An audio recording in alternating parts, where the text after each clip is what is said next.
खाइए क्या लाउनी है तुसी आओ बैठो आओ सर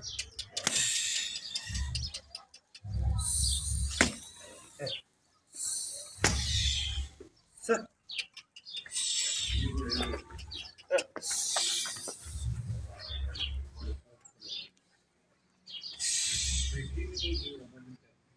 गब्बनी की छोटी हाँ जी किन्ने च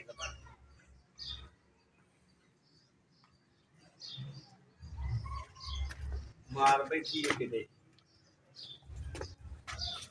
सौदा चक दी कदों नहीं हुई राती चंगी भाई समझ सुबह दी हुई ये दिमाग में साढ़े की डॉक्टर अद्धा दिमाग जेड़ा ना हाँ जी ए साइड जेड़ी हाँ जी पूरे दिमाग दी ते एक साइड पूरी दा फलज पै गई अच्छा पहले जो खड़ी भी हुंदी सी हाँ जी इसी साइड तो थिपकदी भी पैरों तो खड़ी करो हम चलो चेक करो ना थोड़ी करो तुसी भाई इन्हें संगल दी कुंडी पटो गल तो लगा कर पक्का खोली इस वे है ना तो एक साइड ते ही आखरी सार नु छड़ो जरा थोड़ा जी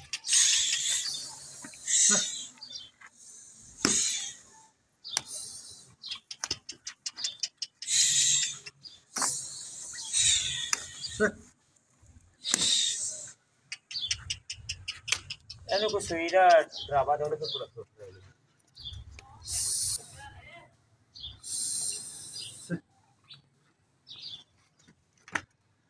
ਉੱਠਦੀ ਪੈਰਾਂ ਤੇ थोड़ा तोड़ो ਇਹ ਆਈ ਹੈ अगले पासे ऊपर आ ਹਾਂ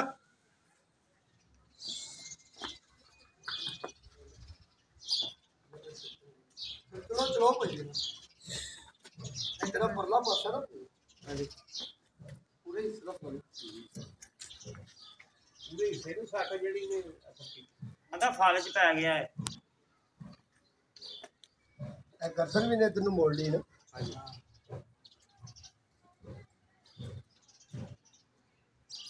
क्या कुछ जहरीली चीज की दवा दे करता है कीड़ा को पच्छा में कुछ जहरीली चीज खादी की उन्हें असर किया पट्ठे बाहरों को स्प्रे लेते नहीं भाग लिया वो परली परली आग ठीक है ਭਾਈ ਨਾ